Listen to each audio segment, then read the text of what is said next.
Well, everyone, welcome to the vlog, video vlog, whatever you want to call it. Today, the attempt is, as you can see, the ground is soaking wet. As you can see, the sky is not that great. According to the Mr. Weather guy, you can see it's clearing out there. It's supposed to be a good day. It's supposed to clear out. We are going to see if that actually occurs. Right now, you see a jet ski because I have it parked underneath trees. It's full of leaves. But I'm going to go through my setup of how I set this thing up and get it ready to go for the day. This might or might not happen. This video might not even go post and get live, but we'll see. Hopefully we go out today. As always, if you like my videos, do consider subscribing. And I'm also trying to give back to the community. So recently I joined Robinhood. I was sent a referral link, and when I signed up, I got an Apple stock worth $160 for free, just for signing up and linking my bank account. So I'm trying to get back to my subscribers. Anyone that's interested, I'll leave a link in the description, and you could sign up and get your free stock too. But on with the video. So I start out the morning. First thing I always do is I always check these tire pressures. You can hear in the background, you can hear the air compressor running. I always check to make sure these tires are full. I have a spare tire here. I usually throw another spare tire in the truck, but I want to make sure that I have that. I've also, if you've watched my last video blog, I have removed the solar panel. Right now, because it's, again, I thought I was going to start unclearing it and uncovering the jet ski, but unfortunately it started downpouring, raining. So I should forget it. I'm not going to do that. So, but I've already removed the solar panel and put it away. My next thing I'm going to do, as you can see, there's my spare tire fuel carrier. I'm going to get the gas can, and because it's raining, I'm going to put a little piece of duct tape on the top, make sure no water gets into it, in case if we do decide to go, and it rains on the way in. And then the next step I'm going to do is I'm going to uncover this baby, and I'm going to fill the oil tank and do a test fire to make sure this thing will start. Now, when I leave the lake, I always take this and I'll put it into neutral, and I'll turn the fuel off and let it run until it completely dies out.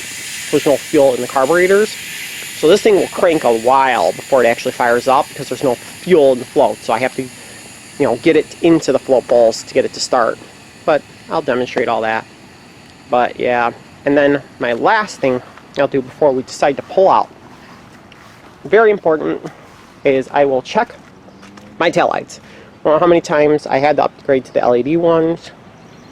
I don't know how many times I've had where I've gone, and last thing you check is these taillights, and guess what? They don't work. I want to make sure they stop. Both, the stop lights works with the headlights on, turn signals. I don't need anyone running into me. Make sure these side marker lights are working, just in case if I usually am not out when it's dark out, but if I do, I don't want anyone sideswiping this jet ski because, again, this thing hangs out way past the vehicle, and I don't want someone to, tear up this jet ski because, Lord knows, insurance companies are going to tell me this thing's worth nothing, even though it's been fully restored and is practically brand new. But, yeah. And, of course, I also got it hooked up to the truck. And I've already I made a mistake. If you're looking at the setup, where is Matt's mistake? Pointed out, besides that there's a bunch of, where we put a new pigtail on, we butt connected it all. If you can see where my mistake is. No, it's not that I didn't hook this up to the pin. A lot of people, they do that, and it's like, oh boy, I didn't cross the chains. So I need to go do it. So I cross the chains. The reason you do that is because this falls out, it'll fall onto your chains. But I got to do that. I didn't notice that until just right now. So good thing. I always double check things before I roll out. But, yep. I'll show you my process getting ready. So the rain, it stopped after downpouring. So now I'm going to show you the process of what I do to get ready. So, removing the seat, there's a little lever in the back. You boom, and then the seat just kind of pulls off. It latches underneath this. I can show you that. But what I do is, after jet skiing, I take all this stuff out and I put it in the sun and let it dry. So the dock lines, they were dry, but because I started throwing everything on the ground over here. Now they're wet, so I put them in a plastic bag so it doesn't start stinking. Lake Geneva, Williams Bay, very important. Anchor. If you're a jet ski, that anchor will save your butt because you can anchor it out there and just leave the jet ski float. You don't have to pay to park it, don't get any tickets or anything along that lines. It's very important you bring an anchor. You could always leave it in the truck. Now, with the solar panel, this wire usually, I bundle it all up, tied it with one of those twist ties. Very important, I take this end where it's hooked up to the battery, and I take a piece of electrical tape and I cover it. So if any water hits this, it doesn't actually short out my battery. And I don't have any electrical problems. Now I'll just throw it in here underneath the seat on an angle.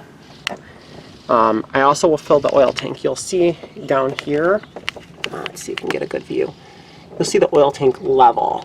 As you can see, oil's about to here. So I'm going to fill that tank up, untwist it. Now I always have to use a pair of pliers just to get this to kind of start open. And then you have to use a funnel to fill it, and you just fill it, and I'm going to have to do this by myself without holding the camera just to check the level. What I've been using for my 2-cycle oil is this. I get at Menards. It's the Pennzoil Marine 2-cycle, and it's a synthetic blend. I just add it in there. I got the big jug, and I just add it into the tank. And I do this each time. I'm also walking through this process because Manaz is going to learn this process because eventually jet ski will be near her, and she'll have to do this. But I check the oil levels, make sure it actually has oil in the tank. I'll also quickly look over the engine, make sure my plugs are in there, make sure there's nothing, no lines kicked off, no excessive water in the bottom, or anything that looks out of the ordinary. I do all that process. Make sure everything in my hatch is kind of secure. I always make sure I have the key, which you can see it's here. I have whistles that I put on my wrist for safety. So next I'm going to go fill this tank off camera, make sure the oil tank's full, and then I will test fire it. I guess I could put the key in to test fire it so you guys could hear it, or I might just set it up and face it backwards. We'll see. But yep, that's the next part. In advance, I'm going to apologize. This video will probably be shaky, but I'm going to do a test fire. I don't want to let it run for too long, just a few seconds. Now, usually what I do is when I do it, I would just hold this and just crank it over. But because I have people, well, I can still do it that way.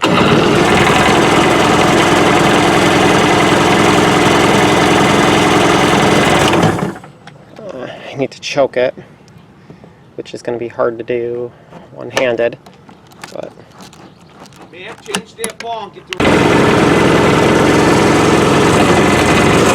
hear it starting.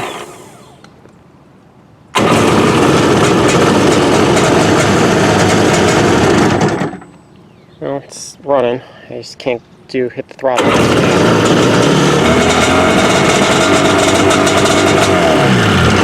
Now you can see it ran, so I'm going to shut my fuel off now. Obviously I was just holding down so this is where you put your key on. When you're on the lake, you just set it down in there, and that's what keeps it, your tether. But because you don't want to, it'll actually kill the battery if you leave it on there. And then that's the actual green to start the thing and choke it when it's having a hard time. I was trying to get the pumps while I was trying to get it, but it was not working. But as you can see, it test fired. So now I'm ready to go.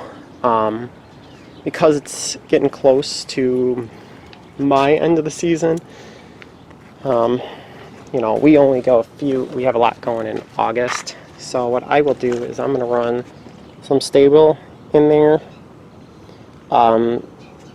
right now, so I know that they're stable in the fuel.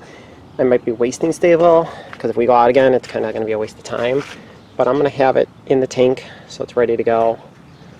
I'll test fire it one more time at the gas station while I'm up there to make sure that this thing is going to start for me. But because August is going to be so action-packed for us, I'm going to just put the stabilizer in there and make sure. I do, like I said earlier, when I shut the jet ski off, I do turn it to, while it's in the water, turn the fuel off and then I let it run until it completely dies out. So the full bowl shouldn't have any fuel in them, but just to be safe. And the fuel that I do get, so out near Lake Geneva, Williams Bay, the premium fuel, yes, it's expensive, super expensive, especially gas prices being $5 plus a gallon. I run premium because it absolutely contains no ethanol. Premium fuel out there, gas station right out there near Williams Bay, so I don't have to worry about moisture getting into the fuel as bad, and it's marine grade type fuel. So if you were to get it at the harbor, gas is over the top expensive. So we just fill it up at the gas station. It's still, kind of compliant with the fuel, but that's how I do it. So now I'm just going to put the seat on, make sure it's secure, make sure the front half is latched under here, the back half is latched. I'm going to kind of pull on it, make sure it's good, and then we're ready to go. Obviously, gotta get the truck packed, but other people are supposed to be doing it, and they ain't. So, on to get this thing ready to go. So of course, as we headed out, decided to scuff the day and not go, because as you can see, it's starting to rain on it. So I'm gonna call it for today. We'll see, maybe tomorrow, but if not, is what it is. With gas being $5 a gallon, can't really take a chance, especially when it's actually actively raining. And believe it or not, these clouds look good right now, but I keep changing the advisory, making it worse, so it is what it is.